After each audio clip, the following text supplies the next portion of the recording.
All right, now we're going to talk about the cost of loneliness in retirement.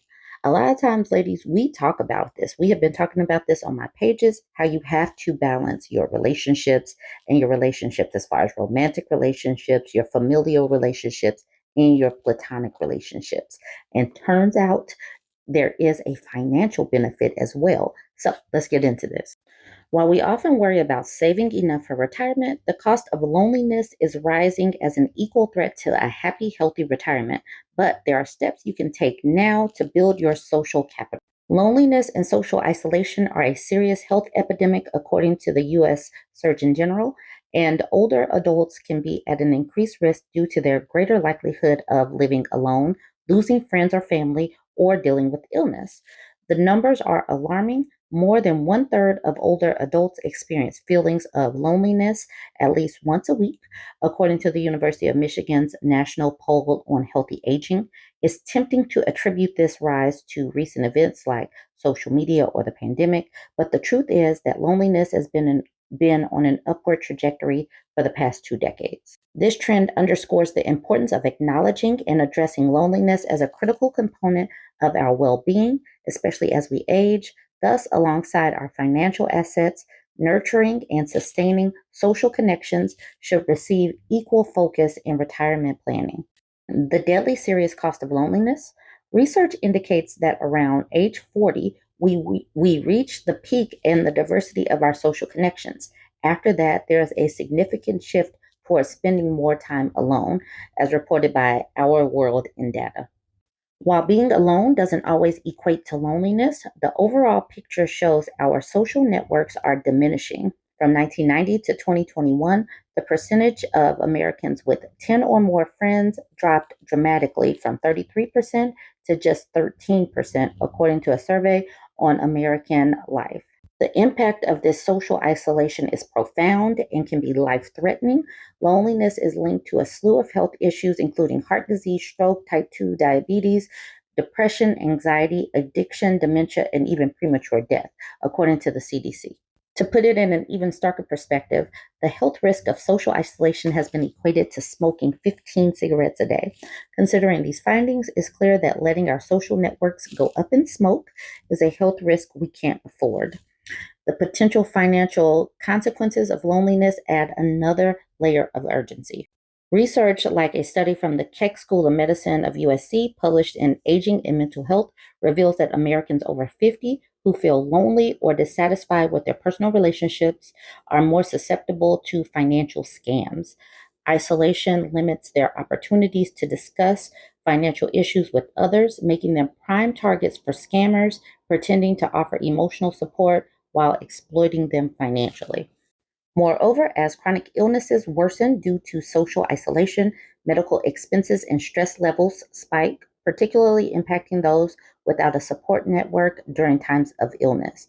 A 2017 AARP study found that social isolation is associated with an estimated $6.7 billion in additional federal Medicare spending annually. Essentially, a network of social support is as vital to the quality of life in later years as any financial asset, highlighting the dual importance of nurturing both financial and social health. Now imagine a solution to loneliness that's more effective than any pill, offering protection from its harmful effects and boosting your health and happiness. That solution is friendship. Simply put, nurturing good relationships keeps us healthier.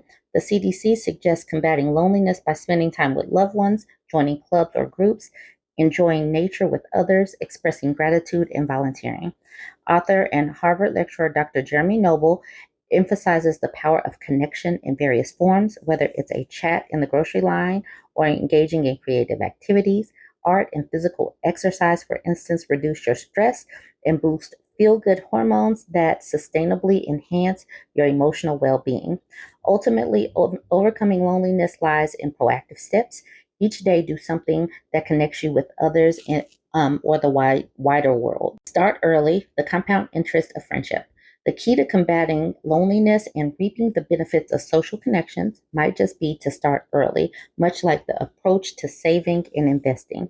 A recent survey from the American Psychiatric Association reveals that 1 in 3 younger people ages 18 to 34 report feeling lonely nearly every day or multiple times a week, highlighting the prevalence of loneliness and the importance of addressing it from a young age.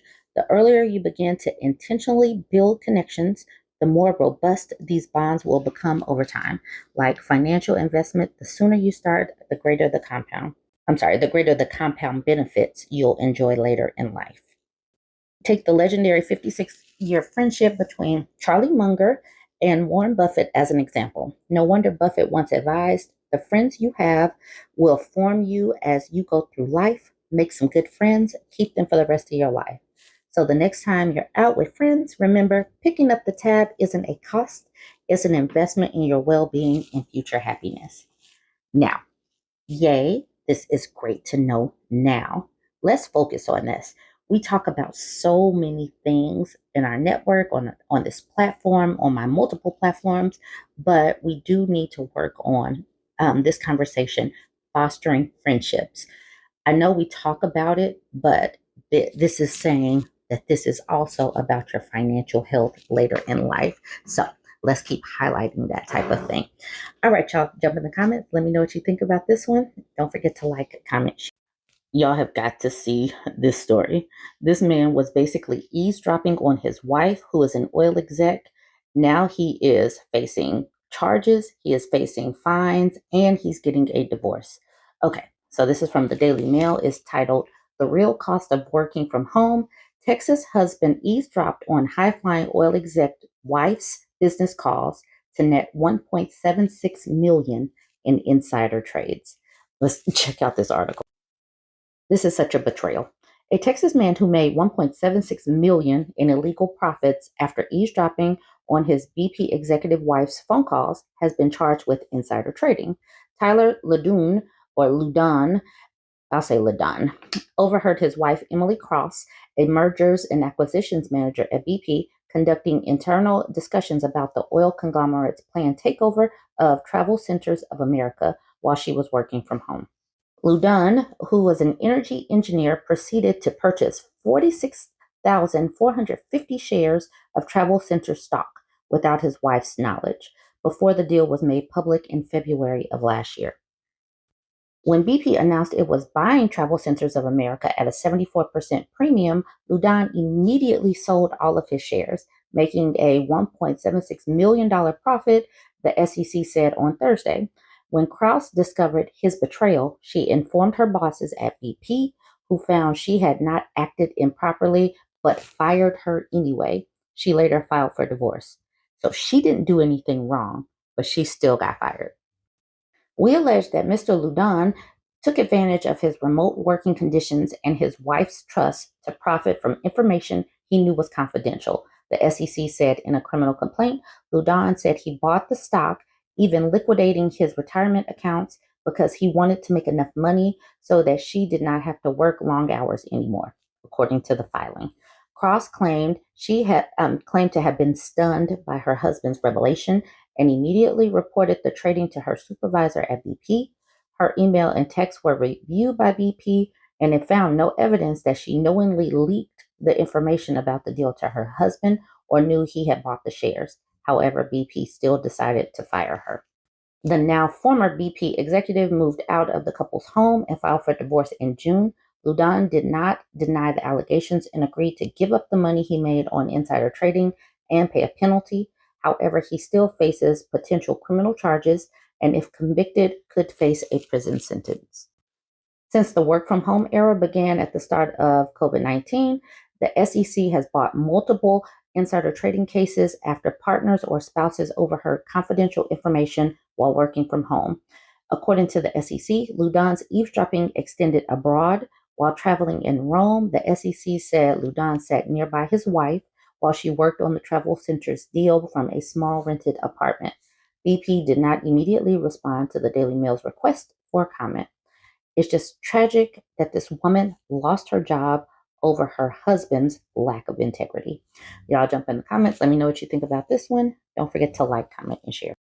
Okay, so I have already been talking about the fact that the Alabama Supreme Court said that embryos were children. So let's talk about the fallout. Physicians share concern over IVF treatments pausing after Alabama court ruling. Let's talk about this article.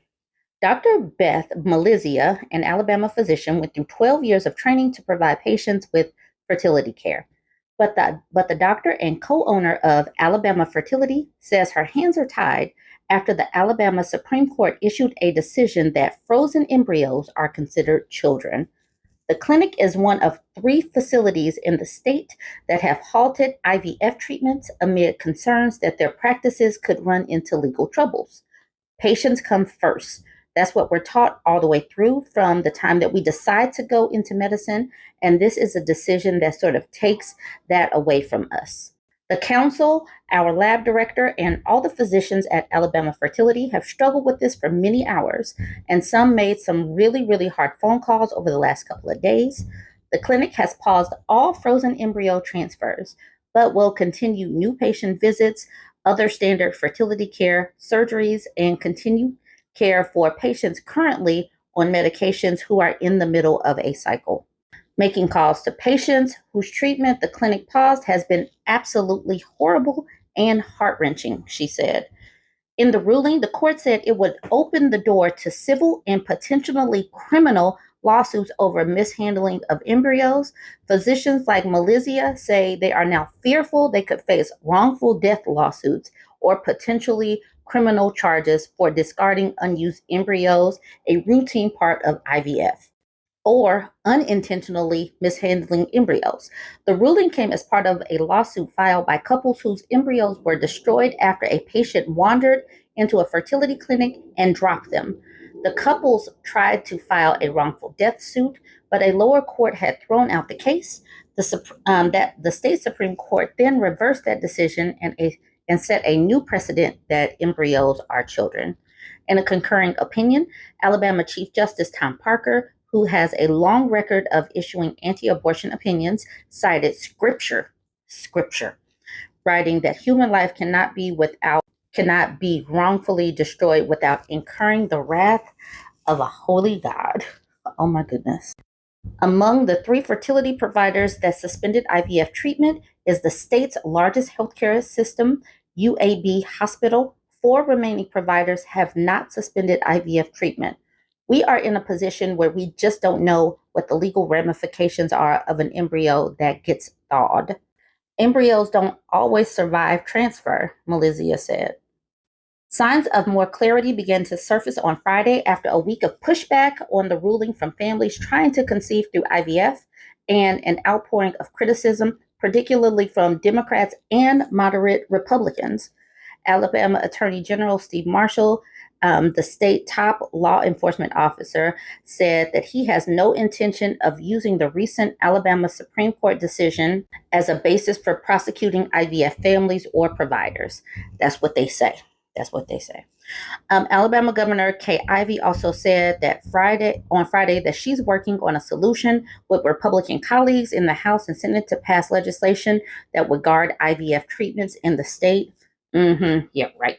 Following the ruling from the Alabama Supreme Court, I said that in our state we work to foster a culture of light. This certainly includes some couples hoping and praying to be parents who utilize IVF, Governor Kay Ivey said in a statement to ABC News. But the legal ruling has shown the fragility of IVF treatment in a post-Roe v. Wade America, where the debate over when life begins has led many abortion rights activists to speculate that IVF could become collateral damage. Some physicians could be deterred from working in fertility in Alabama, said Sean Tipton, a chief advocacy and policy officer at the American Society for Reproductive Medicine. Tipton said physicians in the state are scared. They are also angry, which is understandable, and they are also tremendously sad for their patients, in part because they don't know what to tell their patients. Just imagine being a physician who you've built your career on being able to help these people have babies. You spend a lot of time reassuring, explaining, helping them to understand and feel better about the process they're going through. And now you can offer none of that, Tipton said of the physicians. The fallout from the court ruling could spread beyond IVF treatment, especially since they said embryos are children. All they're trying to do right now is give personhood to fetuses. That is where they are going with this. I think the first impact with physicians is going to be young physicians choosing not to go there for their training. And the University of Alabama, Birmingham is one of the top public medical schools in the country. Tipton said the decision and risk of being sued could also discourage other medical workers, including nurses, from working in fertility clinics in the state. They would likely consider working in other specialties or even leaving the state. Tipton heavily criticized this decision and its consequences. It absolutely makes no sense that people who loudly proclaim themselves to be pro-life somehow oppose the use of what is the most pro-life medical procedure there is out there. The only thing that in vitro fertilization does is help people have children. Patients interviewed by ABC News shared their heartbreak and concerns over not being able to continue their IVF treatments. For fertility patients in Alabama looking to start or expand their families, this past week has brought a lot of sudden changes to the carefully laid plans often required by the IVF process. Gabby Price, 26, and her husband have been financially planning to begin IVF for over a year, downsizing from a house to a camper van to cut costs and getting a new job because of the fertility benefits. But their plan to start treatment in March has been halted by the ruling. Price said they're now exploring options out of state because even if they found a clinic in Alabama to handle her care, she would be concerned about potential liabilities. I'm terrified to have embryos here. I don't know what that's going to look like. I don't know what sort of rights we're going to have over the embryos we create. And that's the limbo that these Christo-fascist forced birthers are putting these people in, and they're going to crumble their own medical care in their state. And this I don't understand, but I'm going to keep reporting on this fallout. You guys jump in the comment section and let me know what you think of this one. Don't forget to like, comment, and share. Now for some Trump news. Trump appeals $364 million decision in New York civil fraud case. Former President Trump is challenging the $364 million fine a New York judge handed down for his company's fraudulent business practices. Why it matters. In legal filings Monday, the former president formally signaled his intent to appeal New York Judge Arthur Engoron's ruling, which will trigger a lengthy process that will likely delay its enforcement. In addition to the $364 million in penalties, Engoron also barred Trump from running a business as an officer or director in New York for 3 years. Trump told reporters that at the time of the ruling that he'd appealed the decision, and if we're not successful, New York State is gone. Engoron found Trump liable for financial fraud in September. The January trial was to determine what penalties the former president and his business empire would face.